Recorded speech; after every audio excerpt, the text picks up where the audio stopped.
Friends, Akshaya Tritiya की पूजा के लिए सबसे पहले तो हम जहाँ पर भी पूजा कर रहे हैं उस जगह को साफ कर लेंगे। उसके बाद हम थोड़ा सा चौक लीप लेंगे। तो देखिए, पहले तो गोबर मिट्टी से चौक लीप लेते थे, लेकिन अभी गोबर मिट्टी से लिपना पॉसिबल ना भी हो तो आप लाल मिट्टी से चौक लीप सकते हैं।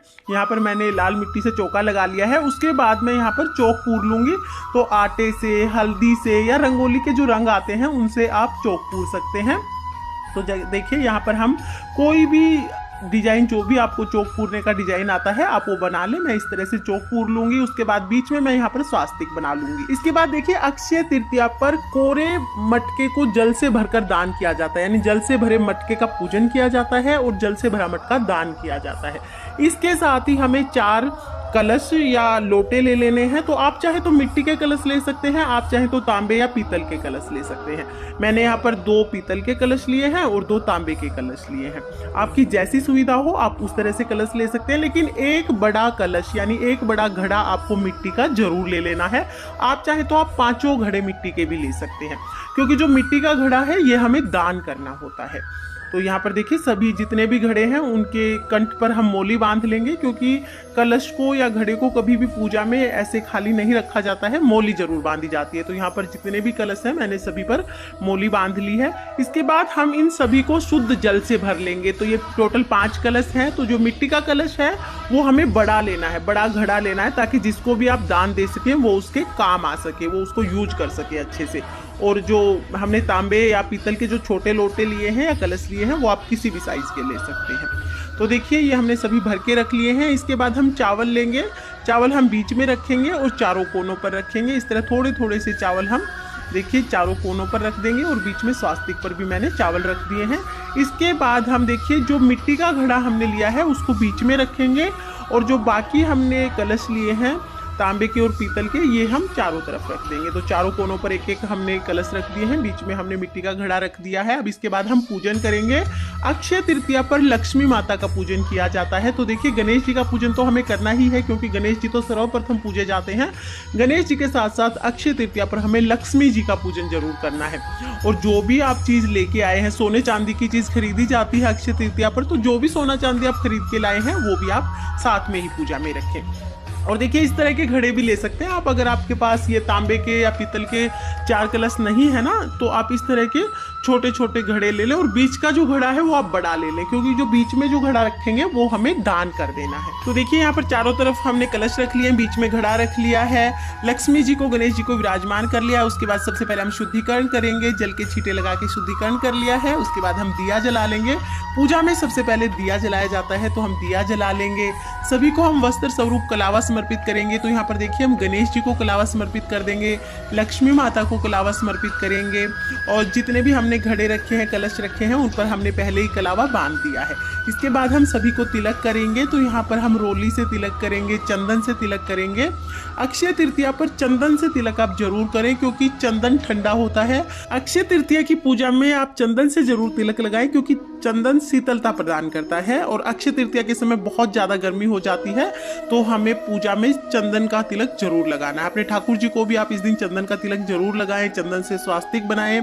और देखिए, अक्षय तृतीया के दिन लड्डू गोपाल जी का चंदन से श्रृंगार भी किया जाता है। तो लड्डू गोपाल जी का आप चंदन से श्रृंगार जरूर करें। अब हम यहाँ पर सभी को पुष्प समर्पित करेंगे, और जो भी जेवर या जो सिक्का या सोने चांदी की जो भी चीज आपने खरीदी है उसका पूजन भी आप साथ में ही करें। तो सभी को हम यहाँ पर पुष्प समर्पित कर देंगे।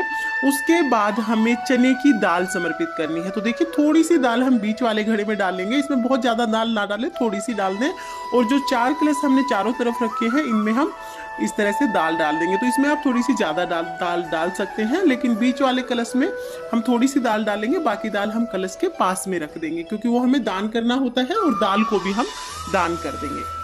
इसके बाद हम भोग स्वरूप देखिए, जो भी ऋतु फल होते हैं वो ऋतु फल लेंगे। आम, खरबूजा, तरबूज, ककड़ी, खीरा, ये सभी चीजें हम यहाँ पर लेंगे। तो बीच वाले कलश पर तो मैंने आम रख दिया है, बाकी सब पर मैंने ककड़ी रखी है। आप अपनी सुविधा के अनुसार कोई भी ऋतु फल कलश के ऊपर रख सकते हैं। और इसके साथ ही हम लक्ष्मी जी को, गणेश जी को, सभी को भोग स्वरूप फल समर्पित करेंगे। साथ में जो भी पकवान आपने घर में बनाया हो आप वो पकवान भी जरूर समर्पित करें। यहाँ पर मैंने हलवा समर्पित किया है। उसके बाद आप 1 लोटा जल लेकर, ये अलग से हम कहानी सुनने के लिए 1 लोटा जल लेंगे, हाथ में हम चने की दाल ले लेंगे और फिर हम अक्षय तृतीया की कहानी सुनेंगे। कहानी सुनने के बाद जो हमने दाल ली है वो हम लोटे में डाल देंगे। उसके बाद हम आरती करेंगे। तो देखिए आरती करने के लिए यहाँ पर मैंने कपूर लिया है, मैं कपूर आरती कर रही हूँ। आप दिए से आरती करना चाहे तो दिए से भी कर सकते हैं, कपूर आरती करना चाहे तो कपूर आरती कर सकते हैं। यहाँ पर हम भगवान विष्णु की आरती करेंगे, गणेश जी की आरती करेंगे, लक्ष्मी जी की आरती करेंगे। आरती करने के बाद हम हाथ जोड़कर पूजा में रही कमियों के लिए क्षमा याचना करेंगे और अपनी मनोकामना पूर्ण करने के लिए प्रार्थना करेंगे। उसके बाद जब हमारी आरती हो जाएगी, पूजा संपन्न हो जाएगी, तो जो जल का लोटा है जिससे हमें कहानी सुनी है ये हम सूर्य देवता को अर्घ्य दे देंगे। इस तरह से हमारी अक्षय तृतीया की पूजा हो जाएगी। फ्रेंड्स, अक्षय तृतीया के दिन किए हुए दान का पुण्य फल हमें हमेशा प्राप्त होता है। ये पुण्य फल कभी समाप्त नहीं होता, अक्षय होता है ये। तो आप दान जरूर करें।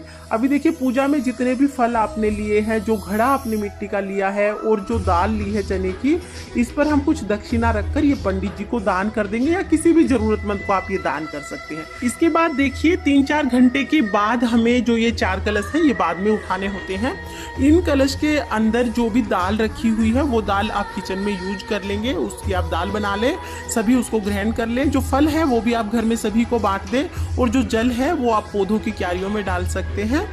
और इसके बाद देखिए जो भी हमने सोने चांदी की जो भी चीज़ रखी है जिसका हमने पूजन किया है, जो आप खरीद के लाए हैं उसे आप अपने लॉकर में रख लेंगे।